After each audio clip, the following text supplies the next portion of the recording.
are maybe 1/10 like my views, just me as a lone tweeter.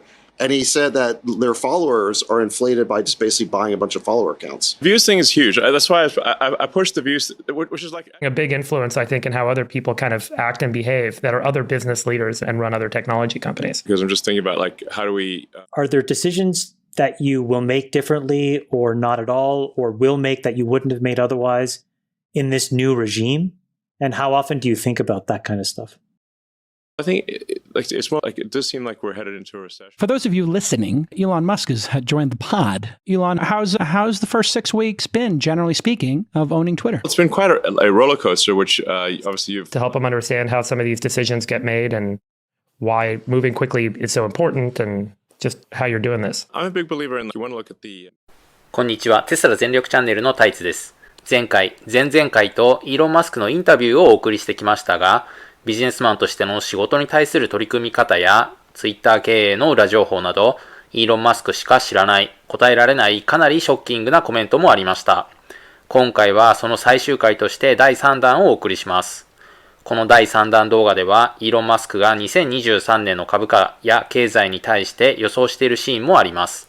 イーロン・マスクはエコノミストでもアナリストでもありませんが、テスラ、スペース X、ツイッター、ボーリングカンパニー、ニューラリンクなど、実に多くの企業を経営しており、経営者としての肌感覚はかなり鋭く研ぎ澄まされたものであると思います。テスラに限らず、来年の相場は引き続き厳しいものになりそうですが、投資をしていく上で貴重な判断材料として皆様にぜひご覧いただき、ご意見などをコメント欄にいただけると嬉しいです。それでは早速ですが、どうぞ。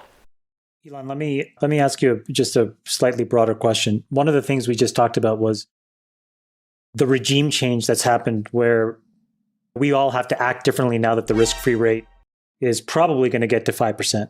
And I'm just curious, across all your businesses, so Twitter, yes, but really more importantly, Tesla, SpaceX, are there decisions that you will make differently or not at all, or will make that you wouldn't have made otherwise in this new regime?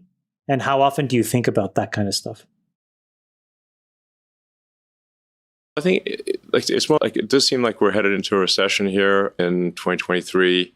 The magnitude of that recession is debatable, but I think it's at least a light to moderate recession. Potentially, it's on the order of 2009. So I think it's wise to prepare for the worst, hope for the best, prepare for the worst. Don't get too adventurous. Watch out for margin debt. Like I would really advise people to not have margin debt in a volatile stock market. And from a cash standpoint, keep powder dry. You can get some pretty extreme things happening in a down market. Like Brett Johnson, who was a CFO, who is a CFO of SpaceX, was at Broadcom in 2000. And he said that, and that's a good company making good products. And he said that from peak to trough, I think in less than 12 months, Broadcom went down 97%. So like even if you had a small margin loan there, you got crushed. It subsequently recovered, and I think to much higher levels. But if there's like mass panic in the stock market, then you got to really be careful about margin debt. But this is just, as we know, the economy is cyclic. So we're somewhat overdue for a recession. And my best guess is that stormy times for a year to a year and a half, and then things start to, dawn breaks roughly in 2024, if I were to get. That's like my best guess. Recessions don't, like booms don't last forever, but neither do recessions. And it's a 14-year boom, so a 6-quarter recession seems like that might actually balance out. The last time it was what, 4 or 5 quarters, so it's not easy. Hey, the Twitter files. How much longer are these going to go on? It seems every week another drop, and these are pretty controversial. How much longer are the Twitter files going to go on, in your mind? Yeah. And maybe why is this important to you, to make sure that people understand the stuff? Yeah. I think it's important to, if we're going to be trusted in the future, to clear the decks for stuff that's happened in the past.